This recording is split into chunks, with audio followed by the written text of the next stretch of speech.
So next up, we have Chaz. Chaz is stepping in right now. How's it going, Chaz? Hey. So today we're going to be talking about KlimaDAO. Is that right? I'm sorry, you're muted. How's that? Can you hear me? Yeah, I can hear you fine. Yeah, how's it going? I've been watching a few of the sessions today. It's going pretty good. Awesome, thank you. Yeah, would you mind introducing yourself a little bit? Tell people a little bit about your background and KlimaDAO, and feel free to go into your presentation after that. Sure, yeah. My name is Chaz Schmidt. I've been in the Ethereum community since like 2016. I originally got into the community just through being a user and tried to make my voice heard in the early years, and then eventually worked at DeFi Pulse, and then I was one of the people who wrote almost all the content at DeFi Pulse. So I was there witnessing the history of DeFi unfold, and then last year I moved on to KlimaDAO shortly before launch, and now I work as I'm co-founder and core team member at KlimaDAO. I work mostly in the community department, but kind of how things go in Web3, you kind of do a little bit of everything sometimes. KlimaDAO, for anybody unfamiliar, is a carbon cryptocurrency. If you're familiar with the Olympus DAO model, instead of DAI, it has carbon credits or 1 ton of CO2 backed per Klima token. Sorry, I'm getting a little off track. But yeah, my name's Chaz Schmidt. I'm from KlimaDAO, and I'd like to kind of start a little bit further back to kind of explain why KlimaDAO came into existence, or like how it established. Let me just start from the beginning. It's easier that way. So as I was talking about, I've been involved in the community for a long time. One of the coolest parts about having been around for so long is you get to watch the innovation kind of compound over the years. I think for people who came later to DeFi and Ethereum, everything that was already there, like stable coins and dexes and lending, felt kind of like it inherently made sense. Sorry. Felt like it inherently made sense in the sense that people were already familiar with certain functions of the financial system. So having seen those functions be emulated and innovated on the blockchain felt like something that was kind of a logical place from a programmable cryptocurrency and like smart contract logic. And then what was interesting was seeing how that those money Legos kept compounding, and the layers of innovation like ERC 20s and then ERC 721s, like those standards help solidify how you build technology and help the next developer pick it up even faster and faster. So innovation in a way became permissionless as well as the networks we were using.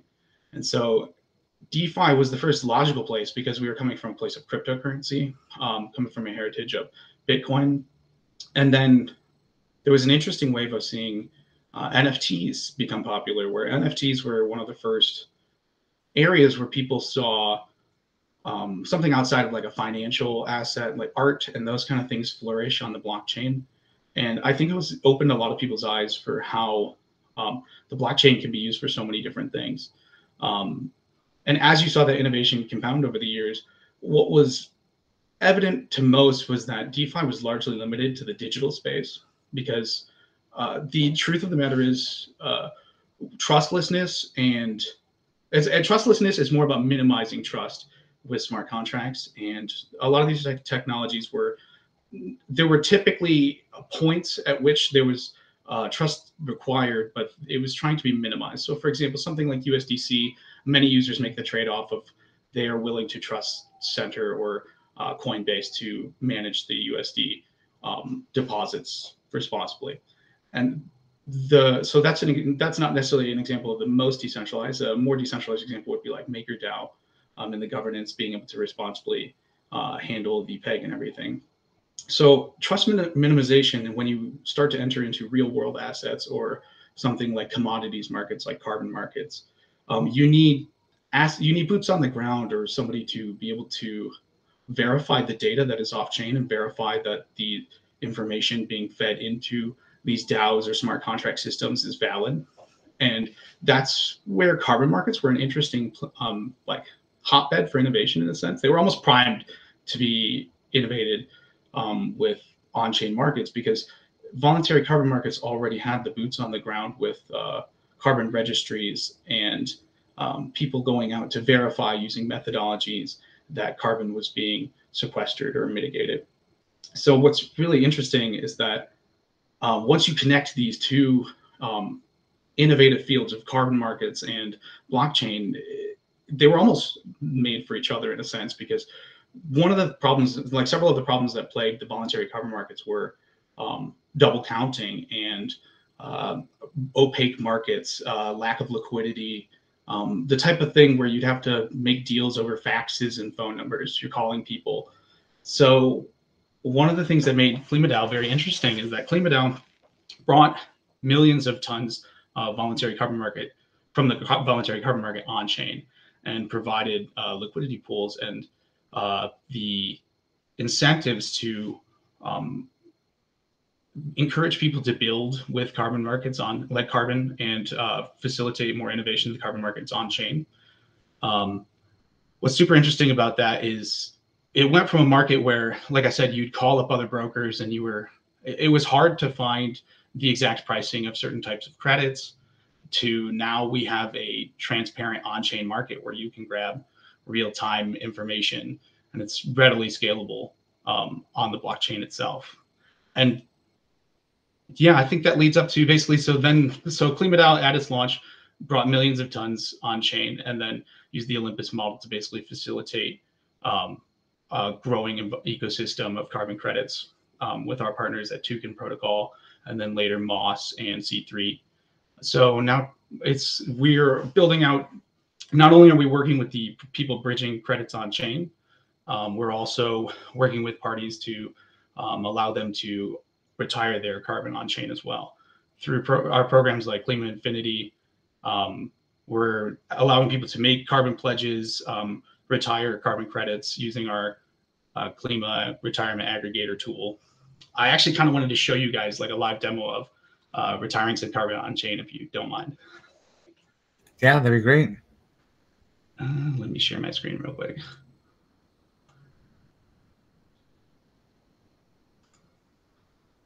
You guys can see that. Okay, cool. Yeah, so we're going to retire 25 tons of BCT credits using the KlimaDAO retirement aggregator tool. So for the name, we're going to put Meta Cartel. Just going to leave the address blank. It'll default to my address, which is connected right now. We're just going to do MetaFest2 and then click through these. And then, of course, we'll be waiting for the transaction to go through. But I think it's really cool to show people that like retiring something like that, bringing now the voluntary markets are on chain. The permissionless innovation that was enjoyed by DeFi is something that can happen with carbon markets. So like right there, we just saw that. I didn't read that window, but then once people retire, those retirement messages are collected on our love letters page, which is one of my favorite things we've built personally, where you get to see everybody's personal messages and you can see the different tons they've retired and gives you a nice image you can share on social media. One of the other things that I think is super useful, I was talking earlier about how the data, the real-time data being available for on-chain markets is very interesting compared to off-chain markets. Like this is a dashboard that we've built at KlimaDAO where you can look at all the credits on chain from the different bridges. You can also compare to off-chain metrics like credits tokenized versus credits issued. If anybody's interested in comparing the off-chain to on-chain markets, this is an awesome resource, carbon.klimadao.finance.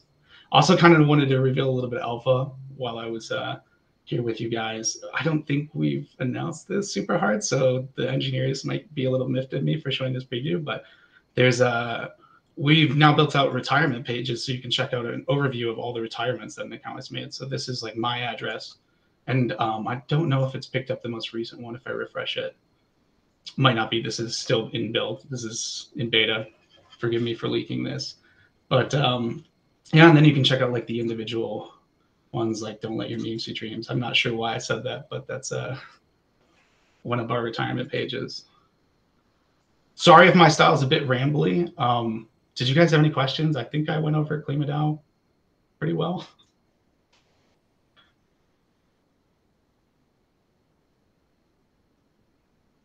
Hello?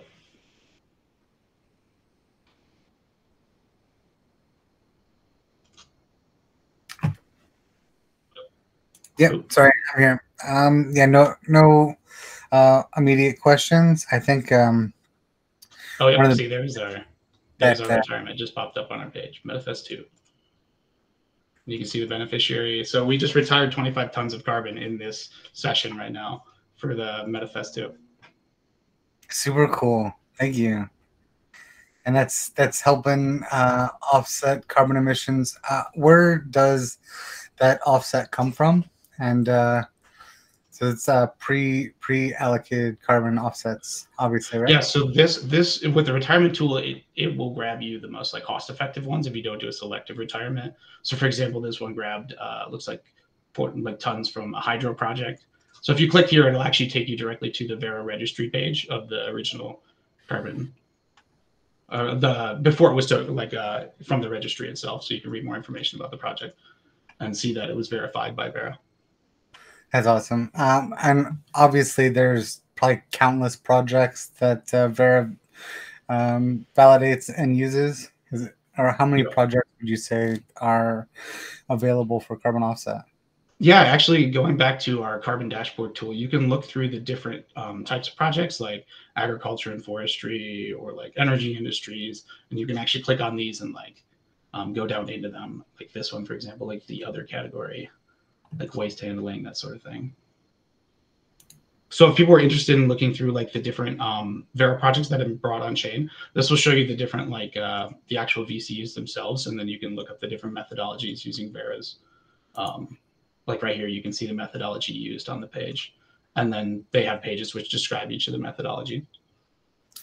So obviously, all carbon offset is amazing. Is there like a method that you see that is making a larger impact as we like look at the data? Is there like one of them that's kind of making the largest overall impact? Well, I would say I'm definitely not I would preface this with I'm not the carbon expert on our team, but in general, from my understanding of it, like old forest and the grasslands are some of the best carbon capturing tools. I mean, ironically, nature built the best carbon capturing device in the world, which is trees. Because if you think about it, all a tree is literally made up of massive carbon. So, so from what my understanding of it, it's protecting like the rainforest, protecting the oldest growth forests. Restoration. So higher quality credits like your NBO, NCT that are on chain, MOS credits. Those are in a similar rank of all being methodologies which are focused on preserving forest and versus like the alternative would be something like renewable, like supporting renewable projects and like mitigation, that sort of thing. Super cool. I really love like the integration of the DeFi Legos that people are familiar with for supporting these kind of goods. Are there like staking mechanics as well that people can do? Absolutely. So I would recommend for anybody interested to go to, sorry, let me get a drink, to go to KlimaDAO.finance. And we have an awesome, when you go to land on the webpage, you can go to, this will help you get it, this will help you stake it, and then you can look through other resources. Ton of different information on our blog as well. If people are interested about carbon markets and the refi scene, there's a lot of good summaries on our Twitter as well, This Week in Refi, as well as our YouTube page. Honestly, the marketing team crushes it when it comes to content. It's amazing how much we've gone from, in the early days, people would be like, when marketing, to now, like I have to sit down and make time in my day to keep up with all of the different things happening in refi. It's awesome. That's great to hear, and yeah, that's definitely one of the hard kind of barriers for developers. Is a lot of times we're so heads down working and focused on building things that we're not communicating what we're doing properly. So Yeah. I think half of the battle is communicating it effectively. So I really love these pages that also these receipts that that tell the story of the carbon offsets that you've done. I think that goes a long way to showing that like a purpose. It's pretty much like a POAP or something like that that shows that you donated. Just like if you go out and you get your sticker on the wall, right, for donating to the Children's Hospital. I love Yeah. that. Also Yeah. with the last couple minutes, I want to show you a pet project that I've been building in my free time. So this is I built a couple different NFTs that all incorporate different aspects of like klima, retirements on chain, and that sort of thing. So this is what I like to call the rings of retirement. So there's a ring for each carbon asset. So the person who's retired the most of each one is able to claim it from the person if they've retired more than the current holder. So for example, like I could claim this ring right now by going over to this page and claiming the ring, and then I would have this NFT. I haven't gotten this is placeholder art right now. I'm going to get a better picture for it. Another thing I made a little while ago was called the Druid's Cap, where if you have more Wrap Safe Klima or BCT than the current holder, you can grab it and then you can generate this random ERC20 token that I made. I was building this as like a proof of concept to show other people how like the voluntary like carbon markets are here on chain. They're the money Legos that existed for DeFi. Now we have carbon Legos. I'm excited for. We're gonna roll out here soon developer docs to help people start integrating. We've also gone over and we're having conversations with like Gitcoin and Sushi Swap and some other DeFi protocols to start incorporating hopefully retirements on like a native level, so we can make all of, especially once move over to proof of stake. Then if everybody's already retiring baked in, then we're like climate positive is the expression we like to use. Carbon negative, some other people would use, but I like the positive spin on it. Yeah, yeah, definitely carbon conscious. For sure. I know that I've been offsetting my NFTs that I mint as well, both by donations to charity as well as carbon offsets, and I definitely recommend other people too as well. I love that integration with this project, and I think that's part of making a project that is considerate. And like I was spoken earlier today about baking it in from the start and having consideration for regeneration and for culture basically from the start, because you can't go backwards. It's a one way street. So yeah, having people that are aligned and thinking about offset when they create these projects means that we'll be positive, making positive impact. So I like that. I would have the caveat though is that we still need to be open to change, because like you want to obviously bake things in from the start because it's hard to reverse, but everybody can always change. Because if we didn't believe that, then we probably couldn't fight climate change. Because we have to convince the biggest polluters to stop being polluters or force them out of it through economics.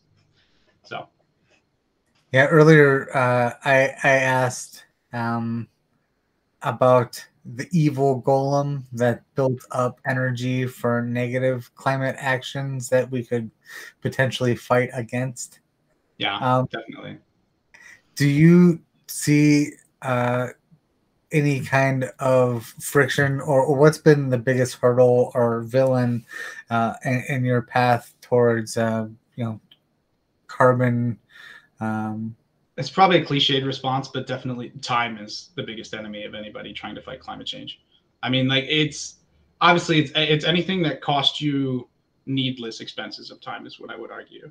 Like luckily, one of the things we've been able to, I mean, we can't claim all the credit obviously, but the entire community built around refi like that was gaining momentum through the launch of KlimaDAO. We've been able to accelerate the timeline of carbon markets. Like that alone, having Vera and other registries and government bodies having conversations about tokenized carbon. That wasn't a conversation that was happening a year ago. So the faster we can get these conversations and these like points of inflection, the faster we can meet those points of inflection, the faster we can address the real problem. And I think that's basically it. It's like people need to be laser focused on why we're here and what we're doing.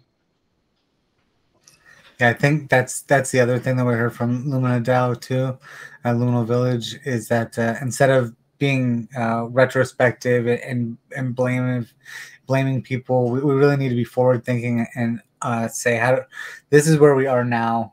Yeah. As you say, time is the enemy. How do we effectively mobilize and change now rather than waste a whole bunch of time arguing amongst ourselves? Yeah, and honestly, especially when in most cases we're mostly aligned, I would argue. Like especially if you're already having these conversations, that means you're probably more aligned with the other participant in the conversation than you think. Because to truly fight climate change, the people who are hardest to convince will eventually come around if you can convince the people who are closest to you. You don't necessarily have to all agree on the exact solution, but as long as you're working in ways that aren't inhibiting the other person's like path, then that's like, for example, like direct carbon capture is something that I think is like an awesome thing that people are researching. The unfortunate part about it is it does cost so much right now. The caveat being that it costs so much because there isn't a ton of money flowing, because there needs to be more money flowing into carbon credits and making the result of the end of the research more viable on the market. So like the R&D cost would be more justifiable if you were able to get more valuable carbon credits at the end of it with the direct carbon capture. So I think it's one of those deals where we should be attacking it from all angles, honestly. I feel like people who sometimes people will talk down to one type of carbon credit over another when it's like, I think that as long as we can prove that, and this is what registries like Vera do, as long as you can prove that there was tangible effects, there was actual, I'm blanking on the word for it, but as long as you were actually able to realize the mitigation or sequestration of carbon, that's all that really matters, as long as we're moving toward that goal together. Because demand is demand, honestly. We can improve the quality with demand, is what I would argue to some people who talk down to one type of credit over the other, is that if you can increase the demand as well as increasing the supply, then that's all the better, because that means we're capturing more carbon at a faster rate and there's more uptake of that supply. Yeah, I think I might have mentioned California before earlier, but the fires are a very like cyclical kind of pattern, right? We're in a drought, therefore fires happen. Therefore, we have to dump a whole bunch of chemicals on them to stop fires from burning people's livelihoods. That might be a uniquely American problem, but maybe I'm not sure. But I think the effects are global. Everywhere's got kind of their own problem, and some places it's extreme heat, some places it's extreme flooding, some places it's freezing and power outages. I think like zooming out from the carbon markets, it's like you have to think about it systematically. Sorry to cut you off. No. Well, yeah, you have to think about it systematically. Like, for example, in my town, I live in a town in Ohio, and it's all driving. Everywhere in Ohio is just driving. It's all road centric. I mean, because we're so close to Detroit, I think every city that was in so many miles of Detroit ended up being a super car centric city.